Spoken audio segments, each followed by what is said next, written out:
Neuvième jour du mois consacré à la Vierge Marie. Les vertus de Marie. Leur nombre. Considérez qu'une seule vertu suffirait pour rendre aimable une personne ordinaire. Et Marie les possédait toutes. Exempte de la souillure du péché originel, impeccable, non par sa nature, mais par l'assistance du Saint-Esprit. Toute sa vie a été comme un encens de bonne odeur, dont la fumée s'élève pour embaumer tout ce qui l'entoure. Voilà pourquoi l'ange la salue pleine de grâce. Voilà pourquoi les pères de l'Église l'appellent le centre de toutes les vertus. Les autres saints ont excellé en quelques vertus en particulier, mais la divine Vierge a si bien excellé en toutes qu'elle a mérité de nous être donnée pour modèle en chacune d'elles. Elle a eu la foi des patriarches, le zèle des apôtres, la constance des martyrs, la pureté des vierges, la charité la plus ardente, l'humilité la plus profonde, la patience la plus courageuse, la résignation la plus parfaite. Si j'arrête mes yeux sur vous, Marie, s'écrie saint Bernard, dans un langage plein de piété et de poésie, vous m'apparaissez comme un délicieux parterre embaumé de fleurs suaves de toutes les vertus.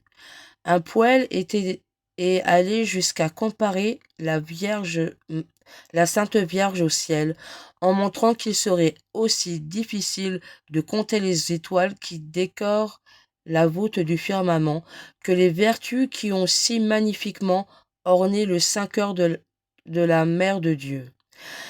Aussi, un Saint-Père l'appelle le ciel de Dieu, et elle mérite bien ce titre, puisqu'elle renferme, elle seule, plus de dons, plus de mérite et de perfection que toute la cour céleste.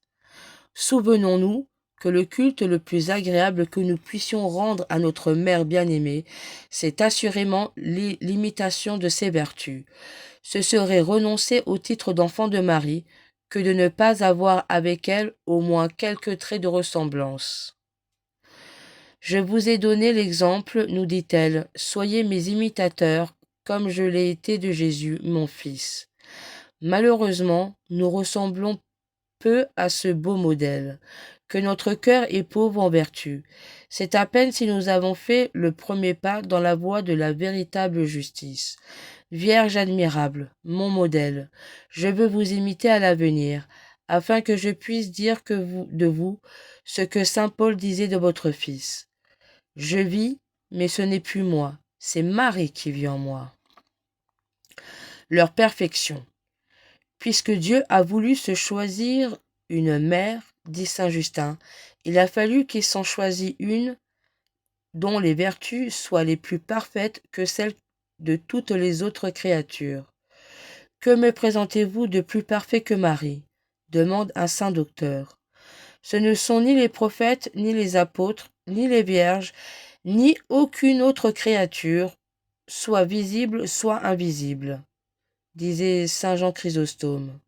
Chaque jour, oubliant comme saint Paul tout ce qu'elle avait laissé derrière elle, elle s'appliquait à rendre son union à Dieu plus intime, son attachement des créatures plus parfaites, son humilité plus profonde, sa charité plus ardente. Que vous dirais-je chaque jour ? Elle croisait en âge, en sagesse, en vertu, en mérite devant Dieu et devant les hommes.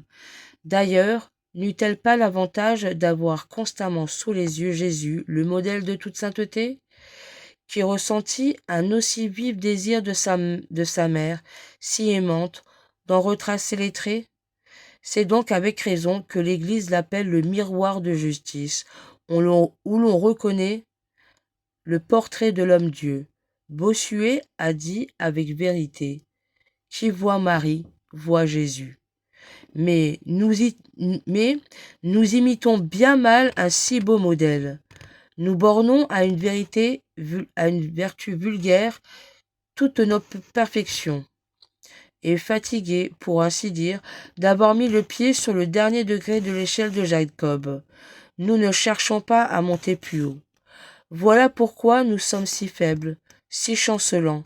Au lieu d'avancer dans la perfection, nous reculons vers l'abîme. Voilà pourquoi nos chutes sont si fréquentes et si profondes. Vierge, faites-nous comprendre pourquoi aujourd'hui que c'est un devoir commandé par la piété et par vos exemples de nous appliquer sans cesse à perfectionner notre âme et à faire chaque jour de nouveaux progrès dans la vertu. Que notre devise pour l'avenir soit celle-ci. Toujours plus avant. Prière. Marie, je sens que vos vertus m'attirent, qu'elles m'animent. Il me semble que je vais courir sur vos traces. Marie, reine des vertus, ma mère, la, la faiblesse, hélas, m'accable si fort. Mais si vous ne me soutenez, je serai incapable de faire un petit effort pour vous suivre. Daignez donc, Marie, me tendre la main et dirigez vous-même mes pas chancelants. C'est la grâce que je sollicite de votre maternelle bonté. Amen. Prière de Saint Bernard. Souvenez-vous. Souvenez-vous, ô très miséricordieuse Vierge Marie, qu'on n'a jamais entendu dire qu'aucun de ceux qui ont recours à votre protection, imploré votre assistance ou réclamé vos suffrages, ait été abandonné. Animée d'une pareille confiance, ô Vierge des Vierges, ô ma mère, je viens à vous et, gémissant sous le poids de mes péchés, je me prosterne à vos pieds. Ô Mère du Verbe incarné, ne rejetez pas mes prières, mais écoutez-les favorablement et daignez les exaucer. Amen. Invocation à Jésus, Marie, Joseph. Jésus, Marie, Joseph, je vous donne mon cœur, mon esprit et ma vie.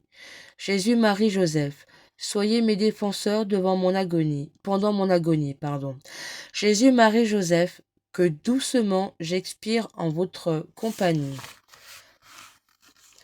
Magnificat. Le Seigneur fit pour moi des merveilles, saint est son nom. Mon âme exalte le Seigneur, exulte mon esprit en Dieu, mon Sauveur. Il s'est penché sur son humble servante, désormais tous les âges me diront bienheureuse. Le Puissant fit pour moi des merveilles, saint est son nom. Son amour s'étend d'âge en âge sur ceux qui le craignent. Déployant la force de son bras, il disperse les superbes, il renverse les puissants de leur trône, il élève les humbles. Il comble de bien les affamés, renvoie les riches les mains vides. Il relève Israël son serviteur, il se souvient de son amour, de la promesse faite à nos pères, en faveur d'Abraham et de sa race à jamais. Gloire au Père, au Fils, au Saint-Esprit, maintenant et à jamais, dans les siècles des siècles. Amen.